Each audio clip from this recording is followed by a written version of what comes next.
Paper 1, Section 1, Tectonic Plates.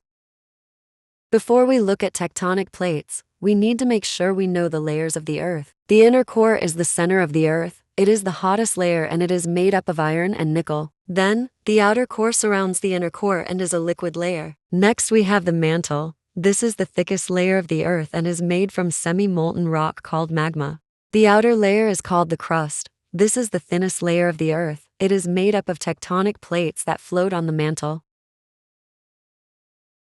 So what are tectonic plates? Tectonic plates are giant, rigid slabs of rock that form the Earth's crust. These plates are slowly and constantly moving, even though we cannot feel it. But what drives these plates to move? Tectonic plates move between 2.5 to 16 centimeters a year. This is due to convection currents. Convection currents are the circular movements of magma in the mantle. Magma near the outer core is heated, and therefore it rises to the crust. When it reaches the crust, it cools and retreats back down. And as the magma moves, it pulls the plates floating on top of it with it. Other reasons why tectonic plates move are due to ridge push and slab pull. Ridge push occurs at destructive plate margins where new crust forms. This new crust is lighter than the older crust around it, and so it rises and creates ridges. The older crust on either side of the ridge then moves apart, which pushes the tectonic plates away from each other.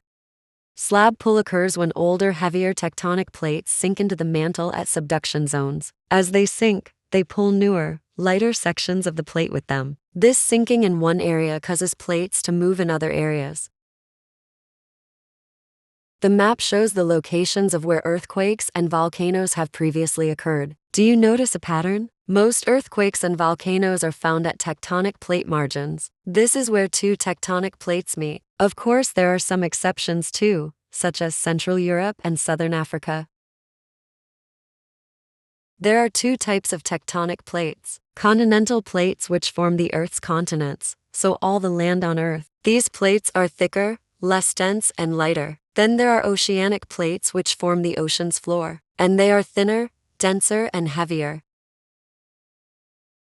There are three types of plate boundaries. A plate boundary, also referred to as a plate margin, is where two tectonic plates meet. At destructive plate boundaries, the plates move towards each other. At constructive plate boundaries, the plates move away from each other. And at conservative plate boundaries, the plates slide past each other. This could be either in the same or opposing directions. If the plates are moving in the same direction, the plates will move at different speeds.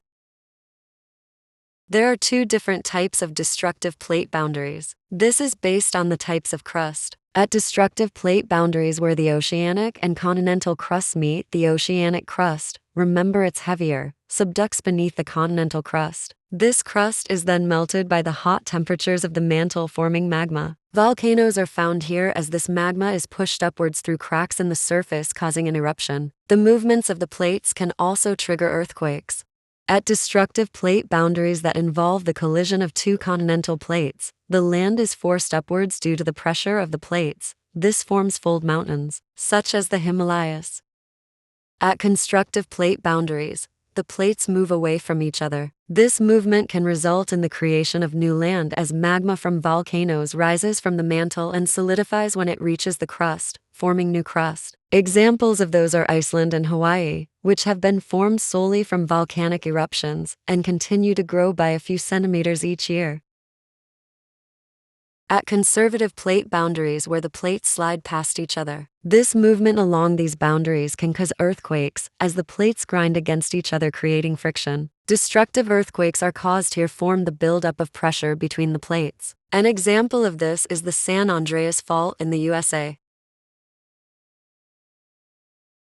There are two types of volcanoes. Composite volcanoes. They are tall, steep, and cone-shaped. They produced explosive eruptions. They are found at destructive plate boundaries and the lava produced has a high viscosity. Viscosity means thickness. And shield volcanoes. They are gentle, sloping, broad, and dome-shaped. They produce less explosive eruptions. They are found at constructive plate boundaries and the lava produced has a low viscosity.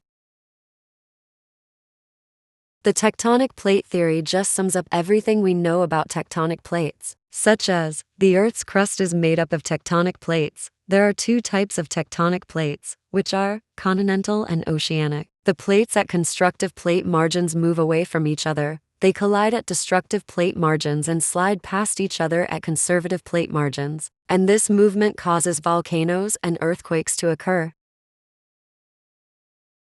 Thank you for watching. I hope you enjoyed learning about tectonic plates.